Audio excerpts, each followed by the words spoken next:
Very good evening to all the students and parents. आज जब मैं ये वीडियो बना रहा हूँ तो 16 मई और शाम के 7 बजने को हैं। लास्ट 2-3 डेज से मेरे पास बहुत सारी क्वेरीज आ रही थी रिगार्डिंग रीवैल्यूएशन और compartment exams in 10th and 12th CBSE boards. Parents, जैसा आप जानते हैं कि 13 मई को 10th और 12th के बोर्ड एग्ज़ाम हो गए हैं। रिज़ल्ट आ गया है बोर्ड एग्ज़ाम कंप्लीट होने के बाद, और ऑलमोस्ट 24,000 बच्चे ने मोर देन 95 एंड 1.5 लाख बच्चे ने मोर देन 90% मार्क्स अचीव किए हैं। उन सारे पेरेंट्स को कॉन्ग्रेट्स, उन बच्चों को भी बहुत बहुत कॉन्ग्रेट्स, और वो सब अपने नेक्स्ट ऑप्शंस को चूज़ करके अपनी तैयारी में लगे होंगे। बट इन एग्ज़ाम्स में जो मार्च 2025 में कंप्लीट हुए 10th और 12th बोथ, बहुत सारे बच्चों को मैथ और साइंस इन 10th क्लास और even other subject and specifically maths in 12th class में अपने मार्क्स को लेकर बड़े डाउट हैं कि उनके मार्क्स ज़्यादा बन रहे थे, उनके मार्क्स क्या बने हैं, कम बने हैं, ठीक, या बहुत सारे बच्चों की कंपार्टमेंट आई है। तो वो अभी डिफरेंट साइट्स पे जाकर अपनी क्वारीज रेज कर रहे हैं, जिसमें बहुत सारे यूट्यूब्स वीडियो हैं। मैंने भी उन यूट्यूब वीडियोस के लिंक के साथ उनको 2-4 को देखा, तो मेरे को लगा कि बहुत सारी वीडियोस मिस इन्फॉर्मेशन आपको प्रोवाइड कर रही हैं, या बहुत सारी वीडियोस में मैंने ऐसा देखा कि जिसमें लिखा गया था कि ये मार्किंग पैटर्न ही गलत है, CBSE ने ये थर्ड पार्टी को ये चेकिंग के लिए दिया था। ऐसा कुछ नहीं है। CBSE की जो चेकिंग है वो सारे स्कूलों के टीचर करते हैं, वो गवर्नमेंट टीचर होते हैं या प्राइवेट टीचर्स होते हैं, ठीक। और जो मार्किंग के बाद स्टूडेंट्स में डिससेटिस्फेक्शन आती है रिगार्डिंग देयर मार्क्स, तो उसको दूर करने का भी एक सेट पैटर्न है। तो मैं आज उसको क्लैरिटी के साथ उस सेट पैटर्न को आपको समझाने की कोशिश करूंगा, एंड आई होप कि आप उस सेट पैटर्न को फॉलो करके अपनी क्वारीज को उस तरह से मूव ऑन करेंगे। देखिए, मैं सबसे पहले बात करता हूँ उन स्टूडेंट्स के बारे में जिनकी सप्लीमेंट्री आई है किसी भी सब्जेक्ट में, वो चाहे 10th में आई हो, चाहे किस में आई हो, 10th में 12th में आई हो। तो उनके लिए एक बिल्कुल सिंपल सा पैटर्न है कि आपका जो फॉर्म है सप्लीमेंट्री का, ठीक, वो आपके स्कूल द्वारा ही भरा जाएगा। आपको किसी भी साइट पे विजिट नहीं करना, कहीं भी इधर उधर नहीं जाना। उसकी प्रॉपर नोटिफिकेशन अभी आनी बाकी है। जैसे ही उसकी नोटिफिकेशन आ जाएगी तो आप अपने स्कूल से अप्रोच कीजिए, और जिस भी सब्जेक्ट में आपकी सप्लीमेंट्री है उस सप्लीमेंट्री के एग्ज़ाम को आप मतलब अपनी फ़ीस फिल करिए अपने स्कूल के साथ, और आपका काम बस इतना सा एंड प्रिपेयर कीजिए। मोस्ट प्रॉब्ली जुलाई के लास्ट वीक में या मिडल ऑफ द जुलाई इसका एग्ज़ाम होता है, और अगस्त के स्टार्टिंग में इसका रिज़ल्ट आ जाता है।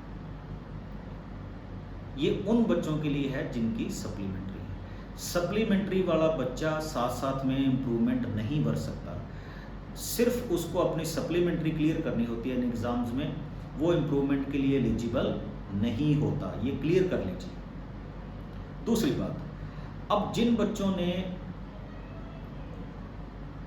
अपना इम्प्रूवमेंट का एग्ज़ाम देना है, तो मैं उनके लिए बता दूं कि इम्प्रूवमेंट का एग्ज़ाम वही बच्चा दे सकता है जिन बच्चों ने इस एग्ज़ाम को पास किया है। इम्प्रूवमेंट के एग्ज़ाम के लिए 12th के कैंडिडेट सिर्फ एक सब्जेक्ट में इम्प्रूवमेंट दे सकते हैं, और 10th के कैंडिडेट 2 में इम्प्रूवमेंट दे सकते हैं। उसका भी क्या पैटर्न रहेगा, क्या फीस आएगी, वो अभी नोटिफिकेशन होना बाकी है। जैसे CBSE की नोटिफिकेशन आ जाएगी तो सारे चैनल ओपन हो जाएंगे। आपने फिजिकल फॉर्म में कोई भी चीज़ नहीं फिल करनी होती, आप सारा ये काम अपना ऑनलाइन करते हो। और ये सारा आपके रजिस्ट्रेशन के ऊपर ही चलता है। तो मैं बहुत सारे बच्चों को देख रहा हूँ वो डिफरेंट लिंक्स मेरे पास भेज रहे हैं, सर इसमें नहीं है, इसमें ये है, इसमें ये एप्लीकेशन नंबर डालना है, अभी वो कुछ नहीं है।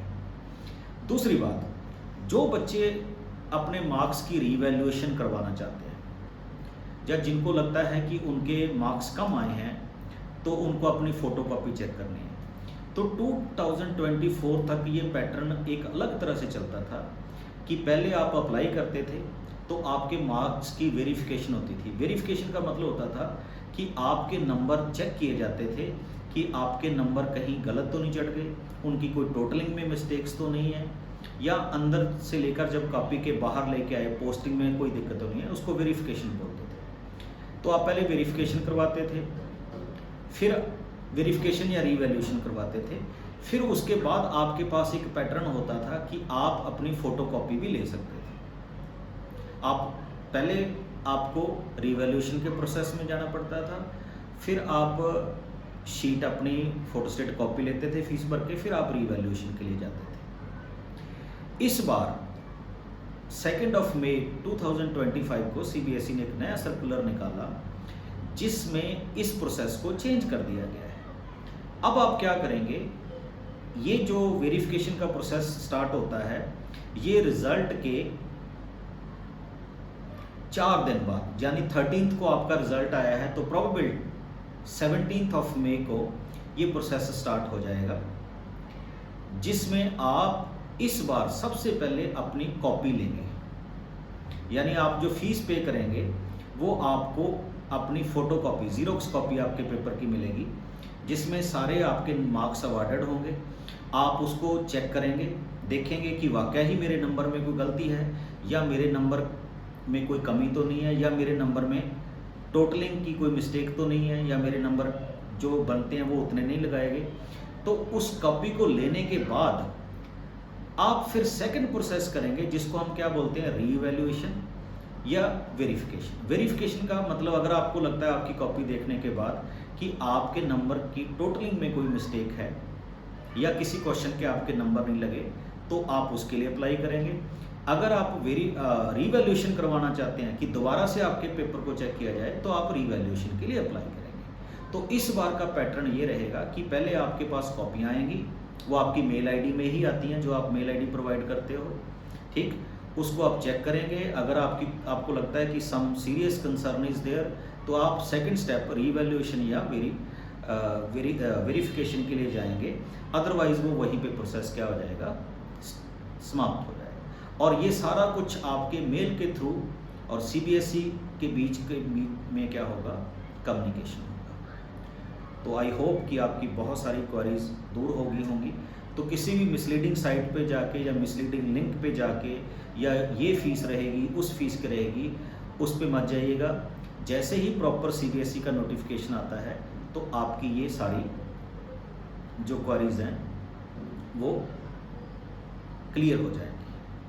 आई होप कि 17 या 18 को ये नोटिफिकेशन आ जाएगा। तब तक किसी भी अननेसेसरी लिंक और अननेसेसरी टेंशन लेने की ज़रूरत नहीं है। जस्ट वेट एंड सी कि प्रोसेस किस तरह से चलता है। नॉमिनल फीस होगी इसमें। Thank you.